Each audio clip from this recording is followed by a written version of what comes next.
Grammar topic आज का जो हमारा होगा पार्ट्स ऑफ सब्जेक्ट है। अब इस पार्ट ऑफ सब्जेक्ट में आपको इसमें ब्लैंक्स दिया गया है। इस ब्लैंक्स में आपको सब्जेक्ट के पार्ट को भरना है और सब्जेक्ट का पार्ट यहाँ पे आपको ब्रैकेट में दिया गया है।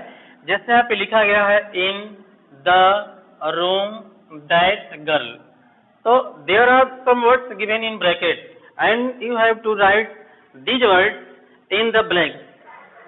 तो कैसे इसको आप लिखेंगे, इसका सिस्टम क्या होता है रखने का, जैसा कि हमने यहाँ पे टॉपिक के रूप में पार्ट्स ऑफ सब्जेक्ट लिया है।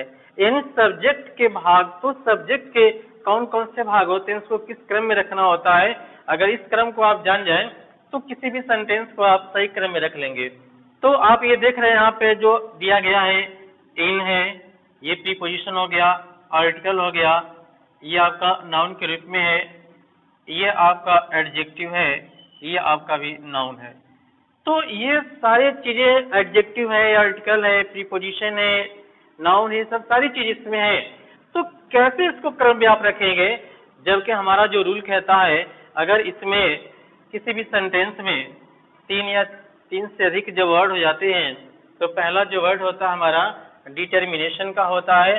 तो इसमें डिटर्मिनेशन कौन होगा, यहाँ पे जो देख रहे हैं दैट वर्ड है, यही हमारा डिटर्मिनेशन हो जाएगा। और इसके बाद जो यहाँ पे लिखा गया नाउन के रूप में यहाँ पे गर्ल है, इसको नोट कर लेंगे आप, क्योंकि गर्ल ही इस सेंटेंस का हेड वर्ड होती है, इसलिए आप इसको नोट कर लेंगे हेड वर्ड के रूप में। तो इसके पहले जो वर्ड आपका ये आ जाएगा एडजेक्टिव के रूप में, और डिटर्मिनेशन का भी कार्य करता है, लेकिन चूंकि नाउन है तो नाउन के पहले प्रयोग किया जा रहा है तो उसी को क्वालिफाई भी कर सकता है, इसलिए इसको हम एडजेक्टिव के रूप में भी प्रयोग कर लेते हैं। तो आइए फिलहाल हम देखते हैं इसको कैसे लिखेंगे। यहाँ पे लिखने का जो तरीका हमारा होगा, सबसे पहले हम जो लिखेंगे वो दैट लिखेंगे, उसके बाद यहाँ पे गर्ल लिख देंगे दैट गर्ल, उसके बाद इन द रूम, यह एक फ्रेज के रूप में हो जाएगा, यहाँ पे इन द रूम लिखेंगे, और is on an athlete, is an athlete, एक एथलीट है, वह एक खिलाड़ी है। तो यहाँ देख रहे हैं आप that girl in the room, तो यहाँ पे हेड वर्ड आपका क्या हुआ, गर्ल हो गया, और इसके पहले यहाँ देख रहे हैं तो यह एक एडजेक्टिव का भी कार्य कर रहा है, तो एडजेक्टिव को नाउन से पहले लिख लेते हैं। तो इस क्रम में इसको हम लिखते जाते हैं। अगर इसके पहले और भी कोई आर्टिकल से संबंधित चीजें होती हैं तो हम डिटरमाइनर के अंतर्गत इसको रख देते हैं, अगर नहीं है तो कोई बात नहीं है, बस एडजेक्टिव से लेकर नाउन तक नोट कर लीजिए। और उसके बाद जो इन द रूम देख रहे हैं, यही आपका दिया गया जो वर्ड है, ये सब एडवर्बियल फ्रेज के रूप में हो जाएगा। तो पूरा इस क्रम में आप सेंटेंस को लिख लेंगे, यानी that girl in the room is an athlete. तो इस तरह से इसको आप कंप्लीट कर लेंगे। अब हम आते हैं दूसरे वाले सेंटेंस में, देखते हैं दूसरे सेंटेंस में क्या है। ये सभी वही फिर दिया गया है सब्जेक्ट के पार्ट को, जो आपको देख रहे हैं इस ब्रैकेट में लिखा गया है। वो वर्ड क्या है, सिटिंग है, इन है, द है, कॉर्नर, बॉय है, द है। तो इसको आप यही पूरा सब्जेक्ट के पार्ट के रूप में यहाँ पे लिखेंगे इसको। तो सब्जेक्ट के पार्ट में यही पूरा वही क्रम आप लिखेंगे। इसमें भी देख रहे हैं कि 3 या 3 से अधिक वर्ड होते चले जा रहे हैं। तो इसमें आपको सबसे पहले आपको हेड वर्ड देखना होगा कि हेड वर्ड क्या इसमें है। तो हेड वर्ड क्या इसमें है, बॉय है। तो इस बॉय को आप हेड वर्ड के रूप में लिखेंगे, और उसके पहले चूंकि यहाँ पे देख रहे हैं आर्टिकल है, तो आर्टिकल को डिटरमाइनर के अंतर्गत हम रख लेते हैं। तो इसको आप एडजेक्टिव जो देख रहे हैं यहाँ पे, यानी जो यहाँ डिटरमाइनर के रूप में, इसको सबसे पहले लिखेंगे, क्योंकि डिटरमाइनर और एडजेक्टिव ये सब एक सीरियल क्रम में होते हैं। तो आपको ये पता है कि बॉय आपका हेड वर्ड है, तो उसके पहले आर्टिकल या एडजेक्टिव जो भी होता है उसको हम लिख लेते हैं। तो यानी इसके पहले अब इसको हम लिखेंगे, तो लिख लेंगे यहाँ पे जो हमारा क्रम होगा द बॉय। अब उसके बाद क्या है, सिटिंग इन द कॉर्नर, यह पूरा आपका सिटिंग इन द कॉर्नर यह एक एडवर्बियल फ्रेज है।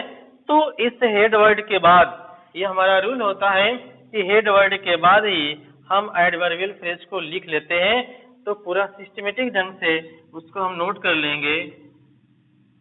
The boy sitting in the corner. अब कॉर्नर को यहाँ पे नोट कर लेंगे, यहाँ पे लिखा गया है तो यहाँ पे आप कॉर्नर कर लेंगे, कॉर्नर।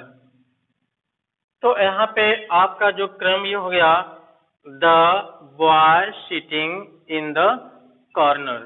तो इस क्रम में यह जो आपका क्या हो जाएगा, डिटरमाइनर हो जाएगा। बॉय क्या हो जाएगा, हेड वर्ड हो जाएगा। सिटिंग इन द कॉर्नर ये क्या हो जाएगा, आपका हो जाएगा एडवर्बियल फ्रेज। ये इसका एक क्रम होता है। इस क्रम में आप रख करके सेंटेंस को पूरी तरीके से कंप्लीट कर लेंगे।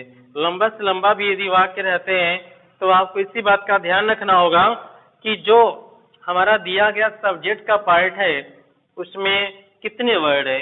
जब भी आप 3 या 3 से अधिक बढ़ते हैं तो आपका सिस्टमेटिक जो क्रम होता है वह क्या होता है, डिटरमाइनर, एडजेक्टिव, हेड वर्ड और एडवर्बियल फ्रेज होता है।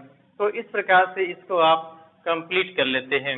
अब जैसा आप देख रहे हैं क्वेश्चन नंबर तीसरा है। तो क्वेश्चन नंबर तीसरा में आप पुनः देख रहे हैं जो यहाँ दिया गया आपका ब्रैकेट में वर्ड है, सब्जेक्ट के पार्ट है और इस सब्जेक्ट के पार्ट को आप फिर वही क्रम में रखेंगे। आप जैसा देख रहे हैं इन दोनों सेंटेंसों में जैसे क्रम से आप रख रहे थे वैसे इसमें भी आपको रखना है। तो सबसे पहले आपको यहाँ पे क्या ढूंढना होगा, यह देखना है कि हमारा हेड वर्ड क्या है। तो हेड वर्ड इसमें क्या है, ये फॉक्स है। तो फॉक्स आपका हेड वर्ड हो गया और चूंकि देख रहे हैं कि इसको क्वालिफाई करने वाला वर्ड आपका क्या है, क्लेवर है और इसको भी डिटरमाइन करने का काम एक कर रहा है। तो इस क्रम में हम रखेंगे कि अब जानते हैं रूल हमारा होता है डिटरमाइनर, एडजेक्टिव, हेड वर्ड और एडवर्बियल फ्रेज। तो चूंकि इसमें 3 ही वर्ड है इसलिए आप एडजेक्टिव या एडवर्बियल जो फ्रेज होता है इसको आप है नहीं तो लिखने की कोई जरूरत नहीं है। बस इसको जो एडजेक्टिव हमारा है यहाँ पे क्लेवर है तो इस क्लेवर को इस नाउन के पहले नोट कर लेंगे और उसके पहले ये डिटरमाइनर वर्ड को यहाँ पे आर्टिकल के रूप में दिया गया है तो आप इसको लिख लेंगे। तो इस प्रकार से हो जाएगा a clever fox was standing under the tree. तो इस प्रकार से आप इसको कंप्लीट कर लेंगे। तो इस सेंटेंस में हेड वर्ड क्या हो गया, फॉक्स, क्लेवर क्या हो गया, एडजेक्टिव हो गया, ए क्या हो गया, डिटरमाइनर हो गया। तो इसका क्रम इस प्रकार से आप नोट कर लेंगे और सेंटेंस को पूर्ण कर लेंगे। अब हम आते हैं, ये क्वेश्चन हमारा चौथा है। चौथे क्वेश्चन में देखिए इसमें डॉट डॉट करने के बाद इज वेरी वाइड है और इसमें देख रहे हैं जो वर्ड दिया गया है ब्रैकेट में वह है जनरल हिज नॉलेज। इसमें 3 वर्ड है। तो अब इसमें ये देखना है कि इसमें हेड वर्ड के रूप में कौन प्रयोग किया जा रहा है। तो यहाँ पे हेड वर्ड के रूप में नॉलेज, नॉलेज आपका हेड वर्ड के रूप में हो जाएगा। अब कैसा नॉलेज है, वो जनरल नॉलेज है तो जनरल को उसके पहले कर लेंगे और चूंकि यह इसको डिटरमाइन कर रहा है इसलिए यहाँ पे इसको भी इसके पहले कर लेंगे। तो इसका क्रम क्या हो जाएगा, हिज जनरल नॉलेज हो जाएगा। तो इसका जो क्रमिक रूप होगा उसको आप ऐसे लिखेंगे, his general knowledge, his general knowledge लिख लेंगे इज वेरी वाइड। तो इस प्रकार से आप कोई भी सेंटेंस यदि देता है तो सब्जेक्ट के पार्ट को इस क्रम में आप नोट कर लेंगे, ऐसे लिख लेंगे और आपका क्वेश्चन पूर्ण हो जाएगा। तो अगर एग्जाम में भी आता है तो इन सारे नियम को, वर्ड्स को आप पहचानिए, जानिए। अगर आप इसको जान जाते हैं तो आपको किसी भी वर्ड को क्रम में रखने में कोई समस्या नहीं होगी। और यदि आपको कोई समस्या होती है तो आप कमेंट करके कमेंट बॉक्स में कीजिएगा ताकि आपको इसके बारे में और भी डिटेल से बताया जा सके। तो इस प्रकार से आप इसको कंप्लीट कर लीजिएगा। शेष बातें आपको अगली वीडियो में बताई जाएंगी।